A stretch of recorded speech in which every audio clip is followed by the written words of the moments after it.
তো আমি যে কথাটা বলছিলাম যে আমাদের মধ্যেও সেরকমভাবে ধর্মটাকে নিজের ইচ্ছাই শ্রবণ করতে হবে।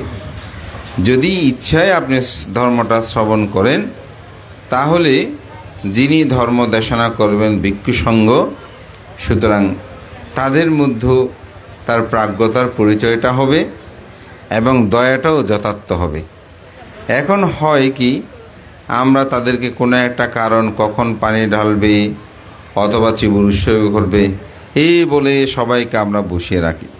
তো গত 2 বছর থেকে আমার বিহারেও, শেখমণি বিহারেও আমরা মোটামুটি একটা এই পর্যায়ে নিয়ে আসছে। আগে 8টা পর্যন্ত হতো, এবছর গত বছর প্রায় 6:30, 7:30, এবছর 7টায় শেষ করে দিয়েছি। হয়তো আপনাদের জন্য এটা মানে বলছেন মানতে তাড়াতাড়ি বলতে, তাও তো 7টা, এটা কী কথা। তো আমাদের জ্যোতি মিত্রর শিবদানে গতকালকে 8টা পর্যন্ত হয়েছে। সুতরাং ওটা তো চন্দ্রাইশ থানার মফস্বল শহর বলা যায়, আর আমাদের তার সিটিতে, তো সেখানে 7টায় শেষ করাটা বুঝেন কত তাড়াতাড়ি হলো, এই অর্থে বলছি। তো আজকে আমি বলবো, আপনারা যারা ধর্ম শ্রবণ করবেন, অনেকটা প্রাজ্ঞতার পরিচয়ে আমাদের সাথে আপনাদের সংমিশ্রণ হবে। আমরা কেউ জিজ্ঞাসা না করে আপনাদেরকে বাহুডুরের রাস্তাটা পার করিয়ে দিব না। জিজ্ঞাসা করব ধর্ম শ্রবণ করবেন কিনা। যদি শ্রবণ করেন তবে আমরা ধর্ম কথা বলবো। তো সাধারণত উদ্বোধনী ভাষণের উপর নির্ভর করে ধর্ম দেশনাটা হয়। আমি সেই প্রেক্ষাপটে গিয়ে আমার ধর্ম দেশনাটা আমি উপস্থাপনা করছি। ধর্মপ্রাণ প্রিয় উপাসক উপাসিকা বিন্দু, মহাকারণিক তথাগত বুদ্ধ যখন সিদ্ধার্থ জীবনে তিনি 4টি নিমিত্ত দর্শন করেছে আমরা বলি। মূলত বুদ্ধের কাছে সংবেগ উৎপন্ন হয়েছিল 3টি নিমিত্ত দেখে, 3টি কারণ দেখে। প্রথম কারণ, তিনি জরাগ্রস্ত ব্যক্তি দেখেছেন। জরা মানি বয়বৃদ্ধ হলে যেমন হয়, যেটার মধ্যে কারো কোনো হাত নাই। পৃথিবীতে প্রত্যেকটি মানুষ যদি বেঁচে থাকেন 70, 80, 100 বছর হলে তাকে জরায় আক্রান্ত করবে। আমাদের সামনে বসা আছে, আমার পাশে বসা আছে, ওনাদেরকে জরায় আক্রান্ত করেছে, আমাদেরকেও আক্রমণ করছে। পরিবর্তন হচ্ছে আমরা। এই জরা ব্যক্তি দেখেই তথাগত বুদ্ধের সিদ্ধার্থ জীবনে তিনি সংবেগ উৎপন্ন হয়েছিল, আমি এরকম হব। দ্বিতীয় যেটা, সেটা হচ্ছে কি, তিনি একজন রোগী দেখলেন, অসুস্থ ব্যক্তি।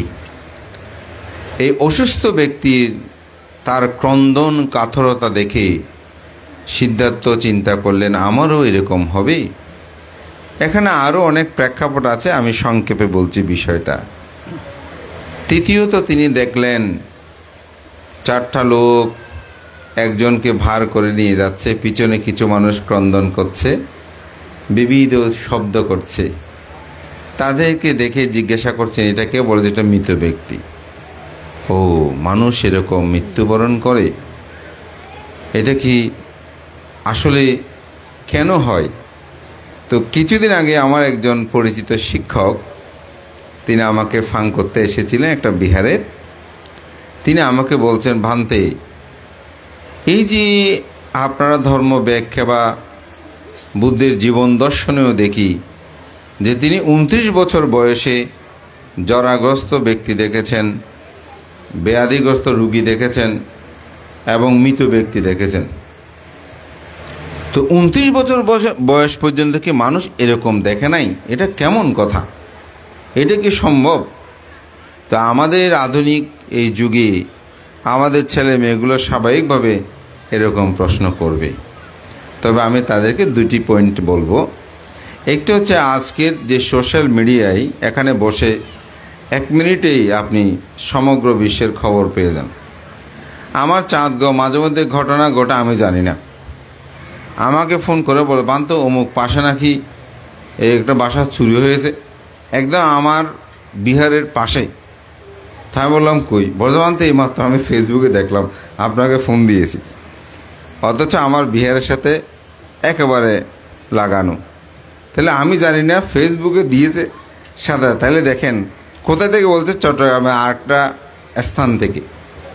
তাহলে কত ফাস্ট আমরা! তো তখন তো এগুলো ছিল না।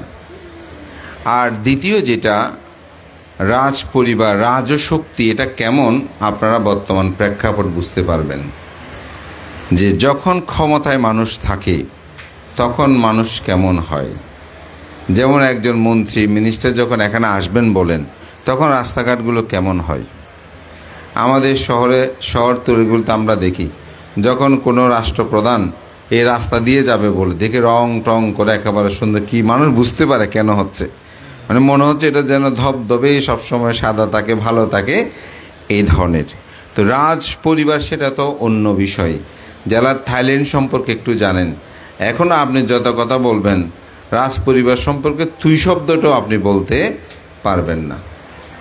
সুতরাং রাজ পরিবারেই যখন রাজকুমার সিদ্ধার্থ জন্মগ্রহণ করেছিলেন, তখন তো ভবিষ্যৎবাণী করেছিল তিনি হয়তো বুদ্ধ হবেন, অর্থাৎ জ্ঞানী হবেন, প্রাজ্ঞবান হবেন, অথবা তিনি রাজা চক্রবর্তী রাজা হবেন। যার কারণে রাজা এমনভাবে নির্দেশনা প্রদান করেছিলেন শুদ্ধোদন, যে কোনো ক্রমেই যেন আমার ছেলে কোনো দুঃখাতুল কোনো কিছু না দেখে। যার কারণে তিনি যখন রাজা প্রাসাদ থেকে বের হতেন, তখন এইরকম দৃশ্যপটগুলো যাতে দেখা না যায় সেরকম ব্যবস্থাপনা তিনি করেছিলেন। হয়তো বলবেন ভান্তে ভিখারি পথেগুলো না। আপনারা যারা ইউরোপ আমেরিকা সম্পর্কে জানেন, সেখানে কিন্তু রাস্তায় কিছু কিছু জায়গা আছে, ওখানে কোনো ভিখারি যেতে পারে না।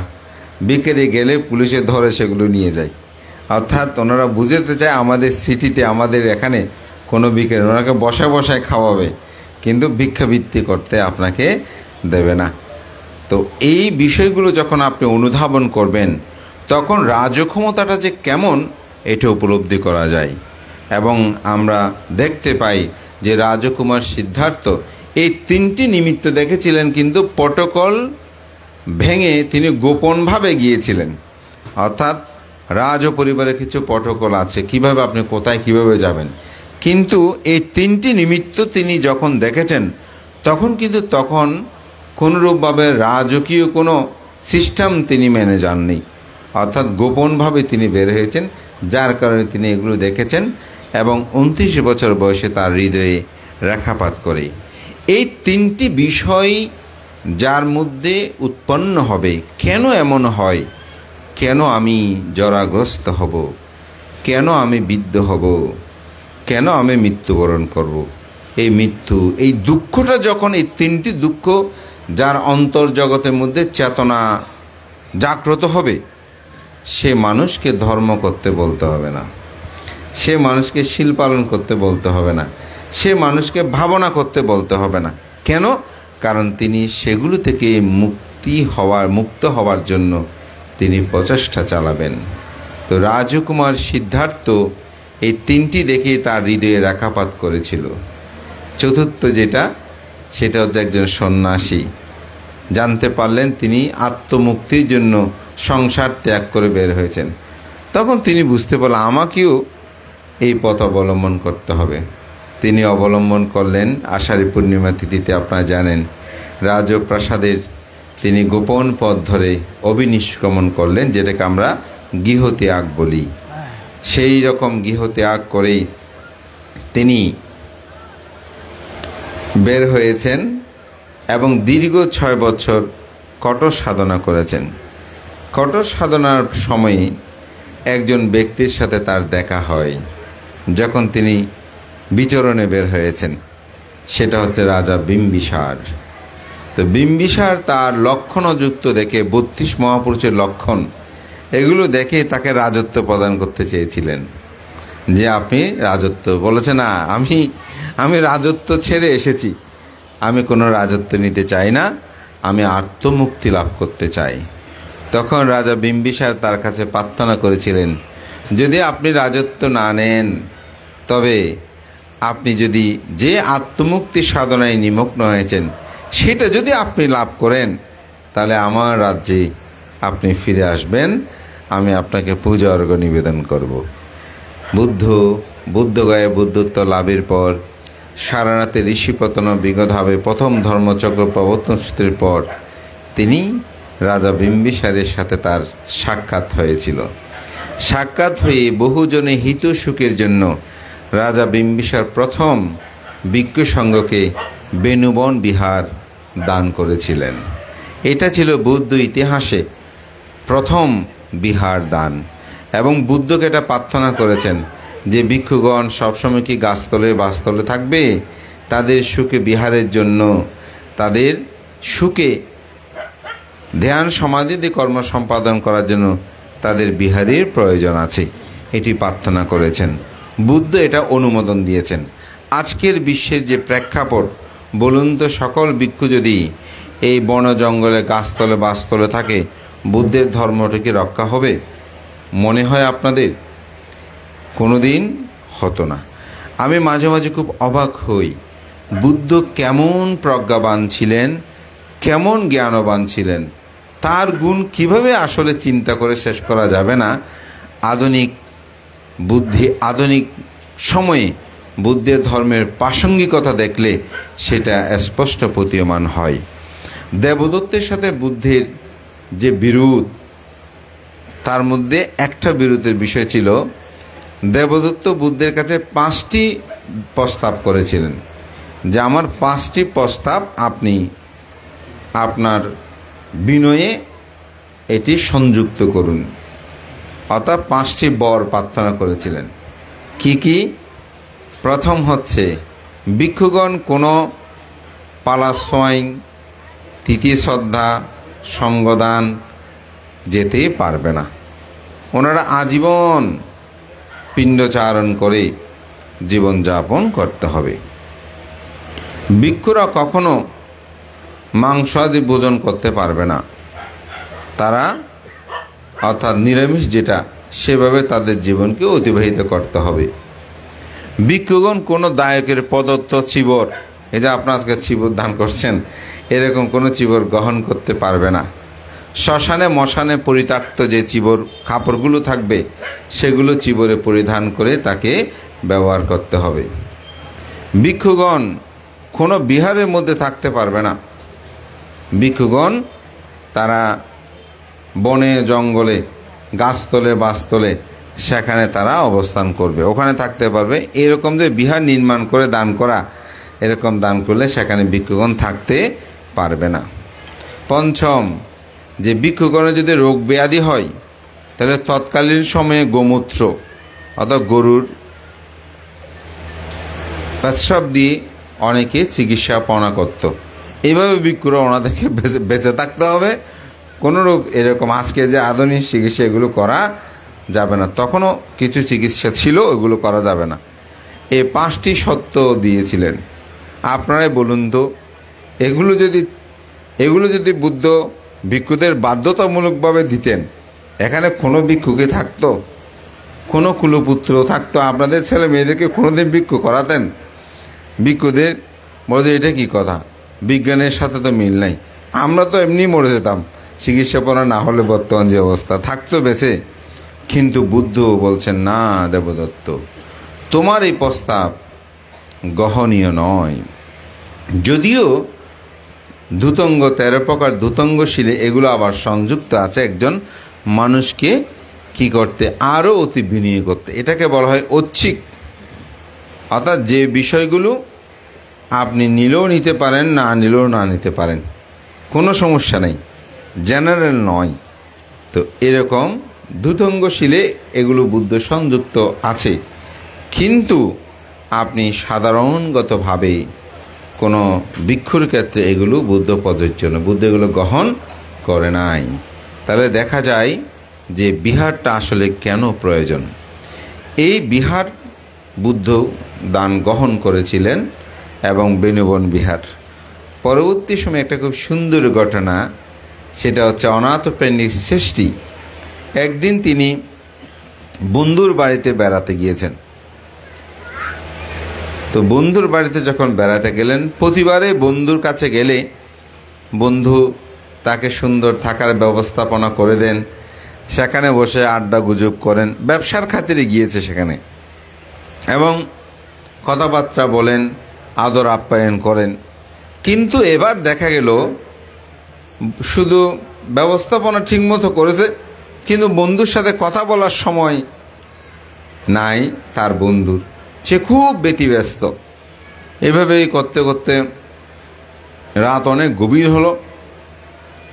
মানসিকভাবেও তিনি খুব চিন্তিত হয়ে পড়লেন যে প্রতিবার আসলে আমার বন্ধু খুব সুন্দর করে আমার সাথে কথা বলে, আমাকে দেখভাল করে, আমাকে একসাথে বসে খাওয়া দাওয়া করায়, কিন্তু এবার আমার বন্ধু তো শুধু সেবক দিয়ে সব কিছু করাচ্ছে, তাকে তো কাছে পাচ্ছি না। আমার কোনো কারণে কি বন্ধু মনে কষ্ট পেয়েছে? বিবিধ চিন্তা মনে যা উৎপন্ন হয়। তো শেষে যখন রাত গভীর হলো, কাজকর্ম বলা যায় একটু কমিয়ে আসছে, তখন বন্ধুকে ডেকে বললেন, বন্ধু তুমি কি আমার কোনো কথায় মনে কষ্ট পেয়েছো?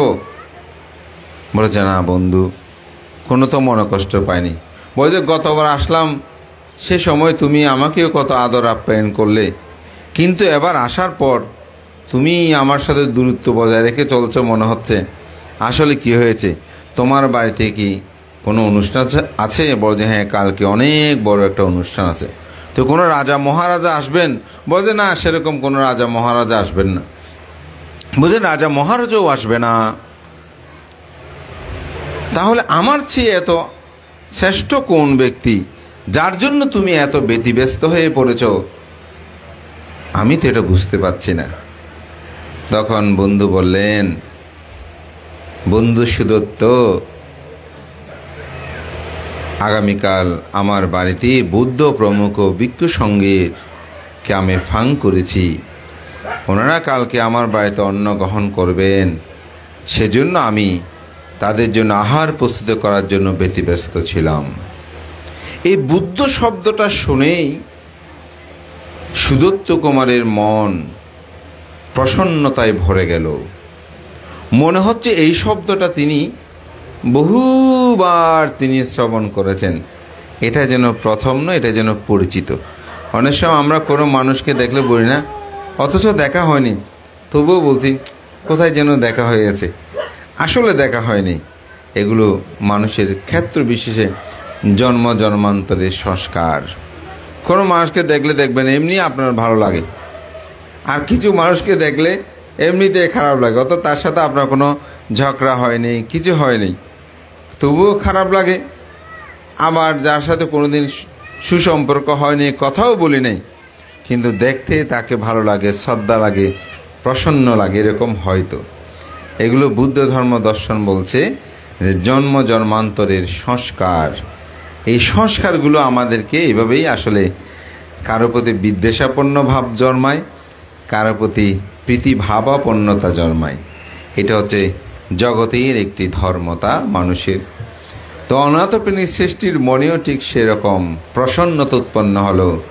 ওহো, বুদ্ধকেই বলো যে, বন্ধু আমি এই বুদ্ধকে দেখতে চাই, তুমি আমার প্রাণপ্রিয় বন্ধু, কিন্তু তুমি আমাকে অবহেলা করে অনেকটা। তার মনে ধারণা যে বুদ্ধকে তুমি মানে সেবা দেওয়ার জন্য এত ব্যতিব্যস্ত। আমার ইচ্ছে হচ্ছে আমি ওনাকে দেখব। বলে যে এখন তো রাত, ওখানে আর যাওয়ার কোনো সুযোগ নেই, সকাল হলেই আপনাকে নিয়ে যাব। তখন সে সারা রাত জাগরিত থাকলো, অর্থাৎ ঘুম আসে নাই, কখন তিনি বুদ্ধকে দেখবেন। যে বুদ্ধির প্রেমে আমার বন্ধু আমাকে পর্যন্ত সময় দিচ্ছে না, এরকম বিবিধ চিন্তা করে প্রসন্নতায় তিনি সময় কাটাতে শুরু করলেন। যখন ভোর হলো তখন বলতে, চলো ভিক্ষু সঙ্গীকে আগু বাড়িয়ে নিয়ে আসি। যেমন এখানেও এরকম আছে, আপনারা যখন ভান্তেদেরকে ফাং করেন, সোয়িং নিয়ে এসে বুদ্ধকে সোয়িং তুলে বা পিণ্ড তোলার পরে প্রার্থনা ভান্তে আমরা প্রস্তুত হয়েছি, আপনাদেরকে আগু বাড়িয়ে নিতে এসেছি, এরকম করে তো নিয়ে যান না। তো এরকম করে নিতে গিয়েছেন। যখনই সেখানে প্রবেশ করছেন, বুদ্ধের সামনে আসলেন ওই দুই বন্ধু একসাথে। তখন বুদ্ধ বললেন, হে সুদত্ত কুমার, তুমি কি এসেছো? সে আরও অবাক হলেন যে আমার নাম বুদ্ধ কিভাবে জানেন, বুদ্ধের সাথে তো আমার কখনো দেখা হয়নি। তিনি আরও প্রসন্ন হয়ে পড়লেন এবং বুদ্ধ সেখানে সুদত্ত কুমারকে ধর্মকথায় উত্থাপন করে ধর্মদান করলেন। তৎপর সুদত্ত কুমার বুদ্ধের কাছে প্রার্থনা করলেন, তথাগত বুদ্ধ, আমি তো শ্রাবস্তী থেকে এসেছি, তা আমার খুব ইচ্ছে বুদ্ধ প্রমুখ ভিক্ষু সংঘকে আমি বিহার দান করতে চাই। যদি আপনি সম্মতি প্রদান করেন তাহলে আমি আপনাকে বিহার দান করতে পারি। তো বুদ্ধ